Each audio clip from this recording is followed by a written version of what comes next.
Magandang umaga sa inyong lahat. Muli, welcome to Kuya Prof TV at ito si Dr. Aldrin Tenerife Sacristan, aka Kuya Prof. Maraming salamat sa patuloy nating pagtangkilik sa Kuya Prof TV. At kung ngayon lang po tayo nagkita, please do not forget to subscribe to my channel, Kuya Prof TV. Okay? Ngayong araw, pag-uusapan po natin ang isa sa mga controversial na issue sa ating lipunan ngayon na sa tingin ko kailangan natin para tayo umunlad. Tokhang. Kailangan po natin para po tayo umunlad. Pero don't get me wrong, pero hindi po yon ang gusto kong pag-usapan natin at hindi po yun yung tokhang na tinutukoy ko sa video ito. Ano po ba ang tokhang na tinutukoy ko sa video nito na makakatulong sa atin para tayo umunlad?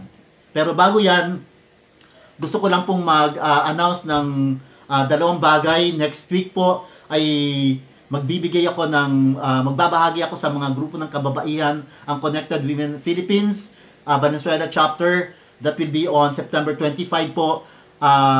Magbabahagi po ako sa kanila ng ating ina-advocate ang Smile 5 Ways to be Happy, at titingnan po natin, ibabahagi po natin sa kanila kung paano po tingnan yung mga bagay na makakapagpasaya sa kanila sa kanilang pag-abot sa kanilang pinapangarap.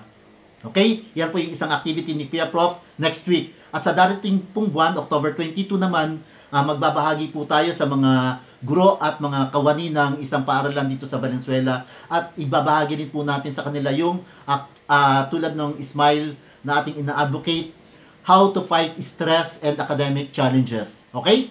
So, yan po yung dalawang activities ni Kuya Prof na gusto kong ibahagi sa inyo para malaman po ninyo kung ano yung mga activities na ginagawa ni Kuya Prof sa darating na mga araw. Okay? Ngayon po, pag-usapan natin yung tokhang na kailangan natin para po tayo magtagumpay sa ating buhay. Okay? Para po tayo umunlad. Okay? Ano po ba yung tokhang? Number one, importante po kung tayo ay negosyante, kung tayo po ay negosyante o estudyante, dapat alam natin yung ating target. Ano ba yung target natin? Ano ba yung target natin sa business? Ano ba yung target natin sa eskwelahan, sa ating pag-aaral? Ano ba yung target natin sa ating pamilya? Okay? Dapat po mag-set tayo ng target. Sa business, ano ba yung target mo? Target mo bang maging 1,000 million dollar company in the next 5 years? O gusto mo maging 1 million small business owner? Okay? Sa darating na 2 taon. Ano ba yung target mo? Okay? Gusto mo bang maging magkaroon ng 10 empleyado sa loob ng 2 taon mula ngayon? Sa pag-aaral, ano bang target mo? Target mo bang tapusin yung iyong kurso sa loob ng 4 na taon? Kasi may mga iba, yung 4-year course ay tinatapos nila sa loob ng 5 o hanggang 6 na taon. Ano ba yung target mo? What is your target? Sa pamilya, ano ba yung target mo? Target mo bang sa loob ng, sa darating na 2 taon, maging maunlad yung pamilya at lahat ng gusto nilang puntahan, makapapasyalan? Ano ba yung target mo? So, sa iyong buhay, sa iyong negosyo, sa iyong pag-aaral, dapat may target ka. Importante yan. Ano ba yung target mo? Sa Kuya Prof TV, for example, target po natin na mag-produce ng 100 videos bago matapos tong year 2019. O makapag-post tayo in total ng 100 or more. Mas maganda. 100 videos before the end of 2019. Yan po yung target. At ano po yung dapat natin gawin para ma-reach ang target na yan. Pero importante, dapat alam natin kung ano yung target natin. Okay? Yan po yun. Yan po yung letter T sa tokhang. Ano po yung letter O? Organize. Kung may target na po tayo, dapat mag-organize tayo ng mga activities natin. Okay? Para po maabot natin yung pinapangarap na yan. Yung target na yan. Ngayon po, tulad ng nabanggit ko sa inyo kanina, ang target po ng Kuya Prof TV ay mag-produce ng 100 or more videos before the end of 2019. Okay? Nag-organize po tayo ng mga activities natin kung paano po natin maaabot yan. Tayo po, nagre-record tayo ngayon at nag-edit at nag-upload ng video. Minimum of 1 video a day and maximum of 3 videos a day. Yan po yung ginagawa natin ngayon. So, nag-organize po ako ng ganong schedule at naghanap po tayo ng mga topic, nagre-research po tayo, pati lahat ng mga gawain na may kinalaman sa pag-abot ng target na yon ay ginagawa natin. Ino-organize po natin yan. Sino po yung taong dapat natin kausapin? At ano po yung mga dapat nating, ano po yung mga kailangan nating gawin? Yung mga bagay, lahat po, yung logistics, ano ba yung mga kailangan natin para po maabot natin yung target na yon. Yun po yung organize. Yung letter O sa tokhang. Yung letter K naman, knowledge. Kung may target ka, dapat knowledgeable ka. Dapat alam mo yung sapat na kaalaman tungkol dun sa pagkamit ng iyong target. Okay? So, ano ba yung dapat mong gawin? Dapat kang magbasa, mag-research, dapat kang umattend ng mga seminar, umattend ng mga conferences, etc., etc. Makipag-usap sa mga tao na may kaalaman tungkol dun sa target mo. Okay? Importante yon. Pwede kang manood ng YouTube video tulad nito na ginagawa natin at makakatulong sila sa'yo. Yung mga vlogger, yung mga speaker na katulad ko ay pwede mong maging virtual mentor. Ako po pwede nyo maging virtual mentor dahil pag nakikinig po kayo at nanonood sa akin, natututunan nyo po yung mga bagay na yon at yun po yung mga practical insights na pwede nyong sundin. Hindi po naman lahat ay makakatulong sa inyo. Pwede nyong pulutin lang yung alam nyong makakatulong sa inyo. Parang sa pagkain lang yan. Hindi mo lahat kakainin ng nakahain sa lamesa. Pipili ka lang ng gusto mong kainin na alam mong magugustuhan mo at makakatulong sa iyong kalusugan. Okay? So, yun po yun. Knowledge. Importante yan. Then, ano po yung letter H dun sa tokhang? Hangarin or layunin. Dapat alam mo kung bakit mo siya ginagawa. Kung bakit nag-set ka ng ganong target. Ano ba yung objective mo? Ano ba yung target mo? Ano ba yung layunin mo? Importante yan na malinaw sa'yo yung hangarin mo, yung layunin mo. Nabanggit ko sa video na ginawa ko lang kanina, ipopost din po natin yan. Lahat po kasi ng video na ginagawa natin, lahat po ng vlog na ginagawa natin ay magkakadugtong po yan. Kaya po kung may pinag-uusapan po tayo sa video ito na hindi nyo masyadong naiintindihan, may mga iba pong video na may kinalaman po dito sa ginagawa natin. Kaya yung mungkahi ko po sa inyo, kung napanood nyo yung video na to, panoorin nyo rin po yung mga iba ko pang video sapagkat habang tumatagal po, mas lalong lumalalim yung pag-uusap natin at magkakadugtong po yan para pong libro na pinag-uusapan natin dito per chapter. Kung hindi po nyo mababasa yung first chapter, malamang hindi nyo po maiintindihan masyado o hindi nyo makukuha yung pinupunto ko sa mga susunod na video. Kaya importante po na nasusundan po natin yung lahat ng mga video na pinopost natin. Okay? So, yun po, hangarin. Ano po ba yung hangarin nyo kung bakit ninyo sinet yung target na yon? Okay? Then, allocation. This is very important. Ano po ba yung allocation? Yung allocation po, hindi lang ito may kinalaman sa pera. Hindi ka lang nag-allocate ng certain amount para sa target na yan.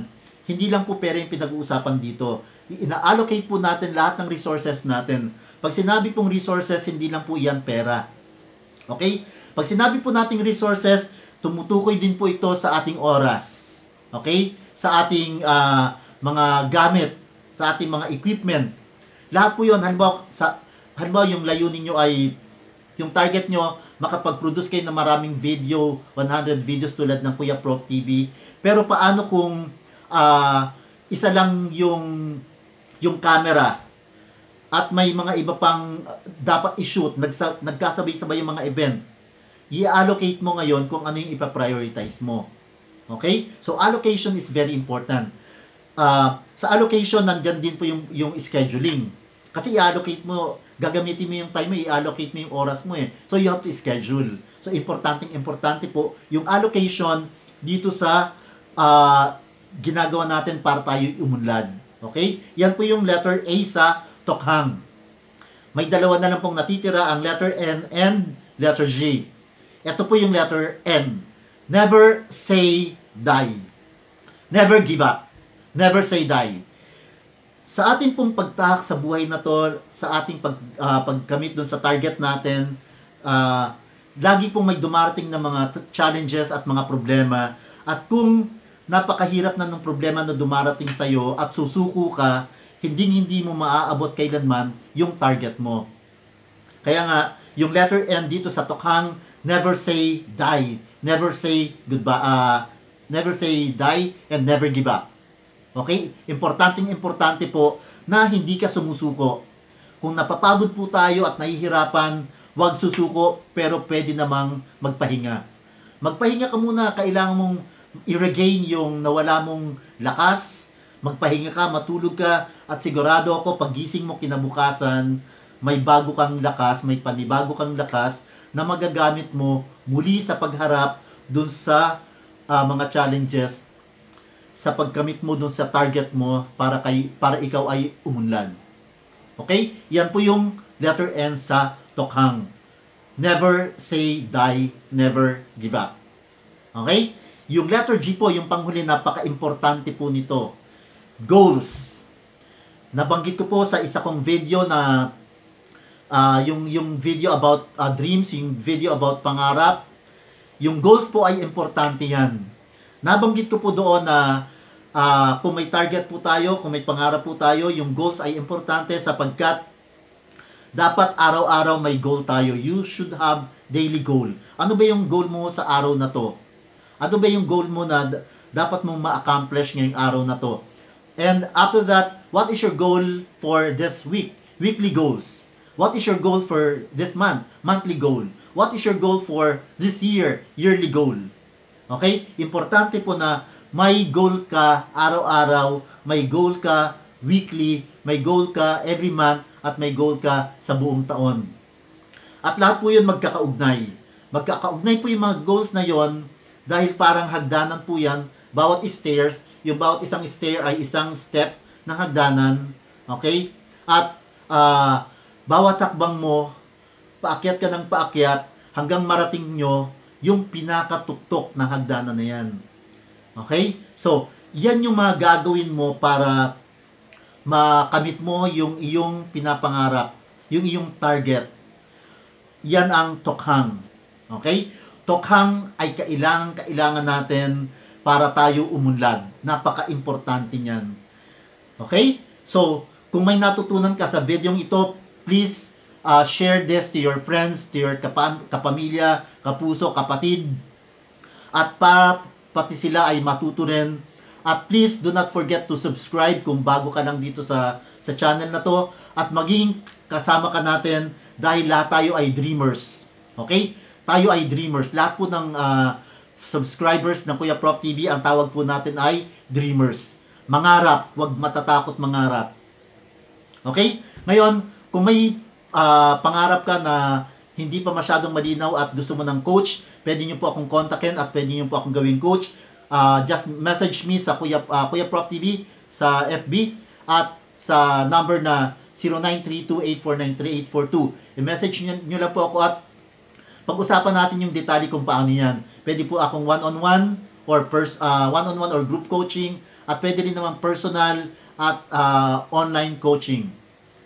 At sa mga gusto pong sa naghahanap po ng mga speakers, pwede po tayo dyan. Sa mga estudyante na naghahanap ng speaker, sa mga magulang na naghahanap ng speaker sa kanilang event, sa mga company, pwede po tayong mag-talk at ma-motivate natin yung ating mga miyembro at patuloy nilang pagsumikapang maabot yung kanilang mga pinapangarap. Okay? Maraming salamat sa inyong patuloy na pagtangkilik sa Kuya Prof TV. Muli, ito si Kuya Prof na nag-iwan sa inyo ng Change Your Life Now by Changing Your Mindset. Kilos-kilos! Ayos!